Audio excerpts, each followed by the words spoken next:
Au Sénégal, a eu lieu une élection présidentielle qui a vu la victoire de l'opposition et notamment du couple Diomaye Faye et Ousmane Sonko.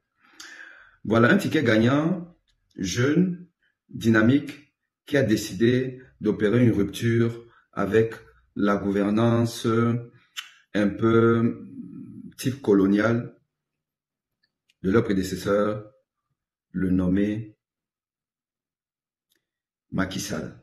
Macky Sall, qui lui-même fut un jeune opposant dynamique qui avait la volonté de gouverner différemment de ses prédécesseurs et qui est arrivé au pouvoir en installant une certaine forme de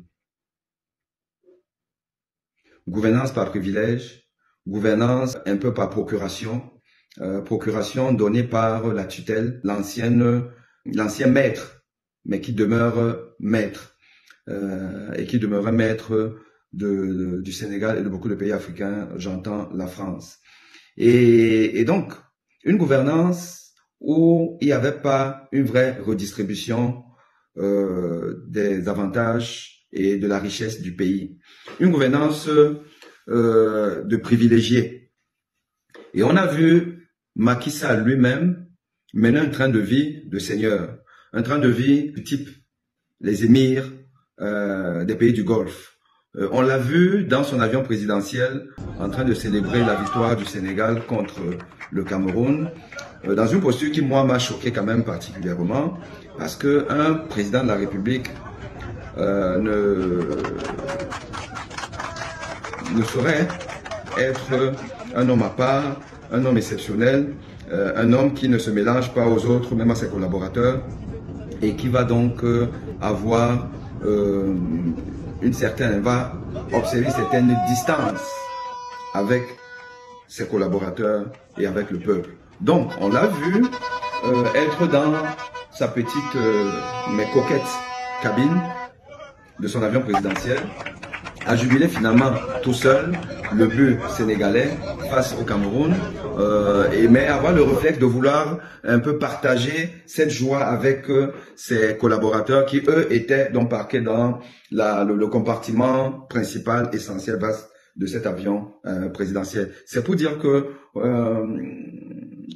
quoi qu'on puisse penser de soi-même, on ne peut pas vivre isolé des autres et il faut savoir vivre dans la simplicité, même avec ses collaborateurs, et surtout il faut même vivre avec simplicité avec ses collaborateurs, car c'est quand même eux qui font de nous ce personnage central, essentiel, qui est un guide pour les autres. Donc, il faut vivre dans la simplicité, et Macky Sall ne l'a pas fait, mais il a su quand même donner à ses collaborateurs des privilèges qui décalent avec la réalité que vivent les Sénégalais. Et donc, le ministre au Sénégal avait des privilèges à vie, même après avoir perdu le portefeuille. Et ça, c'est une tradition française. Surtout, et ça, je le dis avec certitude, certains postes des députés, le président de la République, le Premier ministre, qui gardent des privilèges même après être partis de la fonction pour laquelle ils avaient bénéficié de ces privilèges-là. Donc, on a un privilégié à vie lorsqu'on occupe une certaine fonction politique dans certains pays, notamment en France. Et la France a donc exporté ce non-sens, a exporté cette façon de voir en fait une fonction qui devrait être plutôt une fonction de sacerdoce. Car la politique ne devrait pas être un métier. La politique devrait être un court passage dans la vie d'un être humain qu'il consacre au service public, à la nation. On est d'abord quelqu'un quelque part, on a une fonction, on est avocat, on est médecin, on est banquier, on est agriculteur, et on décide de mettre au service du peuple ses connaissances et surtout sa disponibilité à pouvoir servir l'intérêt général.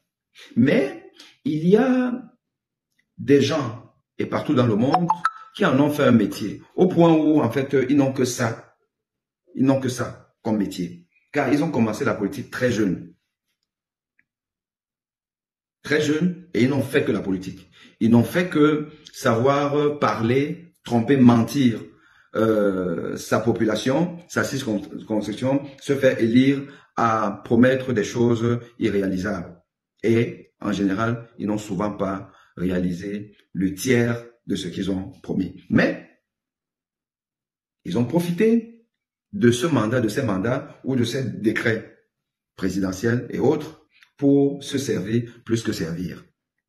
Et donc, avec ce genre de privilèges, on peut comprendre que des paresseux, des gens qui ne se sont pas donné des moyens d'être indépendants,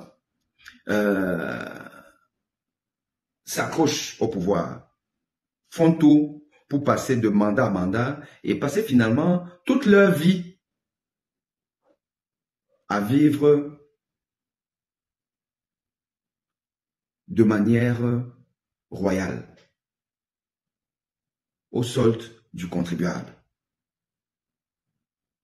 Et sont prêts à toutes les manigances, sont prêts même parfois à trahir leur courant politique pour passer chez l'ennemi, parce que l'ennemi est celui-là qui va finalement arriver au trône et va perpétuer ces avantages-là. Et donc, la Constitution française, la gestion de la chose politique en France, octroie à des hommes politiques, des présidents de la République, des ex-présidents de la République, des royalties qui ne sont pas méritées, au vu des difficultés que les peuples ont à pouvoir joindre les deux bouts. Macky Sall a donc reproduit ce schéma et accordé aux ministres sortants, aux ex-ministres, des privilèges que le pouvoir en place aujourd'hui a décidé d'annuler. Et ça, c'est une rupture très importante, moi qui m'a marqué. Ça, c'est un fait qu'il faut savoir relever. Et quand les choses se passent bien, quand des actes politiques sont salutaires, il faut savoir le reconnaître. Et donc, je dis bravo à l'équipe dirigeante sénégalaise qui multiplie un certain nombre de réformes pour marquer la rupture avec la gouvernance de Macky Sall. Tout ne se fait pas d'un coup, ça se fait progressivement, mais ça doit se faire et ça a le mérite d'être relevé et d'être encouragé. Donc je dis bravo et ça prouve aussi que il n'est pas bon de vivre dans un pays qui a une certaine immobilité dans la gouvernance, dans l'évolution des politiques et surtout dans le statu quo des dirigeants. Car, on le sait tous, on a tendance à un moment donné de saturer, de ne pas être capable d'innover, de ne pas voir la nécessité de faire autrement. On vit dans ses acquis et on ne pense pas devoir changer ses acquis. Durer au pouvoir, simplement pour durer. Être au pouvoir avec pour seul objectif de perdurer au pouvoir n'a jamais été un atout pour un pays. Et c'est pour cette raison que beaucoup de pays et les pays démocratiques ont mis en place une limitation de mandat présidentiel. car la longévité au pouvoir sclérose nos neurones et notre capacité à pouvoir opérer un dépassement par rapport à ce qu'on a comme acquis.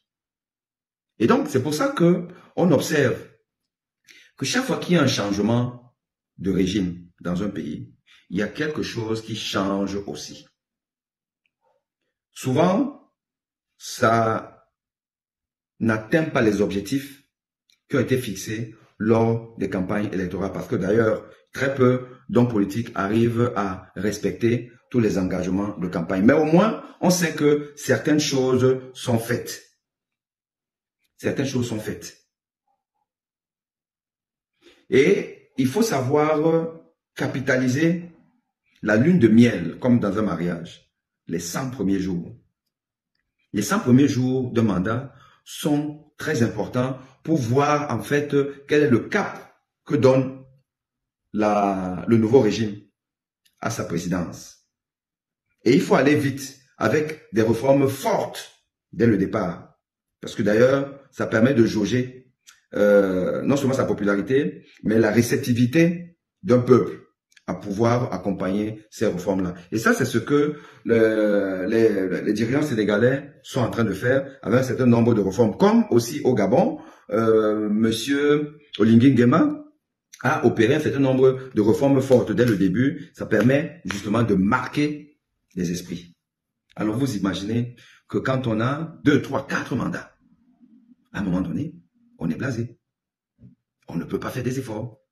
Et il revient au peuple de dire aux dirigeants que bon, à un moment donné, c'est bon, il faut qu'on passe à autre chose. Le peuple doit être exigeant à ce niveau. Le peuple doit élever ses standards d'exigence de la bonne gouvernance. Et la bonne gouvernance passe même aussi déjà par l'alternance politique. Un régime qui dure au pouvoir, un régime qui devient inefficace. De manière naturelle. De manière naturelle. C'est humain. C'est humain. Voilà. Donc, toutes les nations qui vivent des changements de régime par une expression démocratique aboutie, c'est des pays qui vont avancer plus que ceux qui restent dans la confiscation des pouvoirs. Le peuple camerounais est donc face à son histoire, face à sa responsabilité. Voilà. Et on ne peut pas se mentir, car on ne ment pas l'histoire. Tout comme on ne peut pas mentir la maladie. On ne peut pas se cacher derrière certains arguments. On veut la paix, on veut le moindre risque, on veut voir les enfants grandir, on veut ceci là pour justifier de vivre dans un pays où des adultes de 40 ans n'ont connu qu'un seul président. Rien ne peut justifier qu'un adulte, un papa, qui peut même déjà être grand-père, parce qu'à 40 ans, on peut être grand-père. Donc, un grand-père de 40 ans qui n'a connu qu'un seul président, vous ne pourrez jamais vous développer.